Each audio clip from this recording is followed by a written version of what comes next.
Operation Sindoor పేరుతో పాకిస్తాన్ను ఒక్క రోజులోనే తుత్తునీయులు చేశాం. అయితే సిడిఎస్ అనిల్ చౌహాన్ దానికి భిన్నంగా స్పందిస్తున్నారు.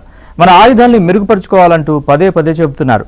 నిన్నటి ఆయుధాలతో ఇప్పటి యుద్ధాన్ని జయించలేమంటున్నారు. ఎందుకు? అసలు మన దగ్గర వెపన్స్ ఎలా ఉన్నాయి?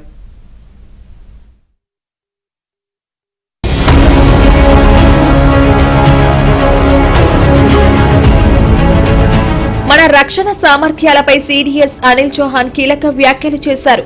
రేపటి టెక్నాలజీని వినియోగించి ఇవాళ యుద్ధం చేయాల్సిన పరిస్థితులు నెలకొన్నాయని, అందువల్ల భారతదేశం తన రక్షణ సామర్థ్యాలను ఆధునీకరించుకోవాల్సిన తక్షణ అవసరం ఉందన్నారు.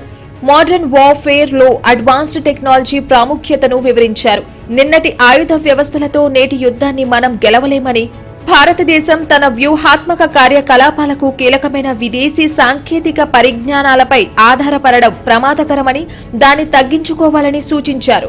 దిగుమతి చేసుకున్న సాంకేతికతలపై ఆధారపడడం వల్ల యుద్ధానికి మన సమసిద్ధత బలహీనపడుతుందని అభిప్రాయపడ్డారు సిడిఎస్. స్వదేశీ సామర్థ్యంతో పెట్టుబడులు పెట్టాల్సిన అవసరముందన్నారు. పాకిస్తాన్ సొంత రక్షణ వ్యవస్థలు బలంగా లేకపోవడంతో చైనాపై ఆధారపడింది. అందుకే భారీగా నష్టపోయిందని చెప్పుకొచ్చారు. భారత్ ఆకాశ్ వంటి స్వదేశీ వ్యవస్థలనే ఎక్కువగా ఉపయోగించి లాభపడిందని గుర్తు చేశారు. స్పేస్, శాటిలైట్ ఇంటెలిజెన్స్ అందరికీ అందుబాటులో ఉందని గుర్తు చేశారు. సొంత శాటిలైట్ వ్యవస్థలతో సమర్థవంతంగా ఉగ్ర శిబిరాలపై దాడులు నిర్వహించగలమని చెప్పారు సిడిఎస్. అయితే మన రక్షణ రంగంలో భారీ పెట్టుబడులు పెట్టాల్సిన అవసరాన్ని నొక్కి చెప్పారు సిడిఎస్ చౌహాన్. రక్షణ వ్యవస్థలో ఆటోమేషన్ పై అప్రమత్తంగా ఉండాలని హెచ్చరించారు. Continuously developed counter-US systems and counter-US systems built for our terrain and our needs are crucial.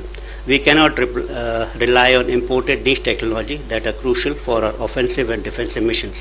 We must invent and build and safeguard ourselves. Dependence on foreign technologies weakens our preparedness, limits our ability to scale up production, results in shortfall of critical spares for sustenance and round-the-clock availability. Another important aspect of this capability is that foreign weapons and sensors, their capabilities are known to all, and adversaries can predict our tactics and doctrinal concepts based on the capabilities of this particular system. So you may have today on very modern aircrafts air-to-air missiles, so say ranges are known to us, so are they known to the adversaries also.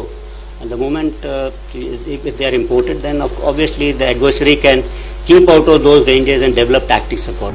భారత సైన్యం విస్తృతంగా డ్రోన్లు వాడుతుందని ఆరోపించారు. ఒకప్పుడు rifles చాలా బరువుగా ఉండేవి, ఇప్పుడన్నీ తేలికపాటి గన్స్ ఉపయోగిస్తున్నామని చెప్పారు. అయితే మన ఆయుధాలను ఆధునీకరించుకోవాలన్న సిడిఎస్ ప్రకటన ముమ్మాటికి నిజం. యుద్ధ విమానాల తయారీలో హెచ్ఏఎల్ చాలా వెనుకబడి ఉంది. ఇప్పటికీ రాఫెల్ లాంటి విదేశీ ఫైటర్ జెట్లపై ఆధారపడి ఉంది. ఆయుధ తయారీలో ఆత్మనిర్భర్ స్థాయికి ఇంకా ఎదగలేదు. ఇప్పుడు మనం అనుకుంటున్నది ఏంటంటే రేపటి టెక్నాలజీ ఏమిటి? ఇప్పుడు మనం వాడిన గతంలో వాడిన ఆయుధాలలో, పరికరాల్లో, టెక్నాలజీలో సగం విదేశాల నుంచి వచ్చినవి, కొన్ని మనం డెవలప్ చేసుకున్నవి. కానీ ఇప్పుడు సిడిఎస్ ఏం చెప్తున్నారంటే మనమే ఆత్మనిర్భర్ భారత్లో భాగంగా టెక్నాలజీని డెవలప్ చేసుకుంటూ దాన్ని మన సాయుధ దళాలకి ఇవ్వాలి అని. ఈ టెక్నాలజీ మనకి ఏమేం కావాలి? ఆర్టిఫిషియల్ ఇంటెలిజెన్స్, దీనివలన ప్రిడిక్టివ్ అనలిటిక్స్, డెసిషన్ మేకింగ్కి ఉపయోగపడుతుంది. Machine learning, unmanned aerial vehicles, ఇవి మనకి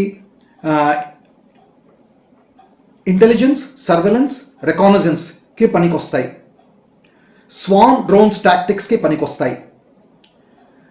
ఆర్మ్డ్, అన్ఆర్మ్డ్ కాంబాట్ వెహికల్స్, ఇవి కావాలి. యూక్యావ్స్ కావాలి.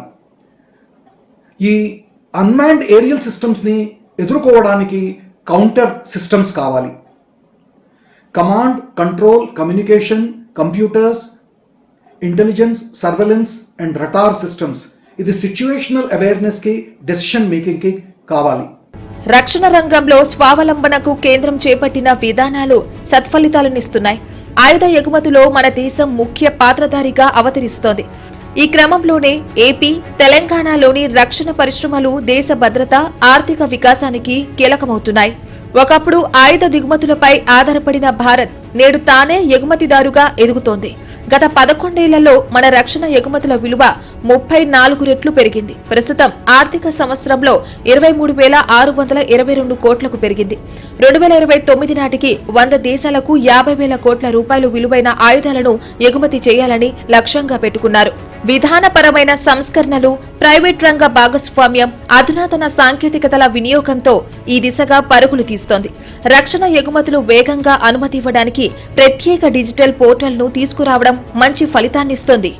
2024లో ఈ పోర్టల్ ద్వారా 1507 అనుమతులు లభించగా ప్రస్తుతం అవి 1762కు చేరాయి. ఇదే కాలంలో రిజిస్టర్డ్ ఎగుమతిదారుల సంఖ్య 17.4% పెరిగింది.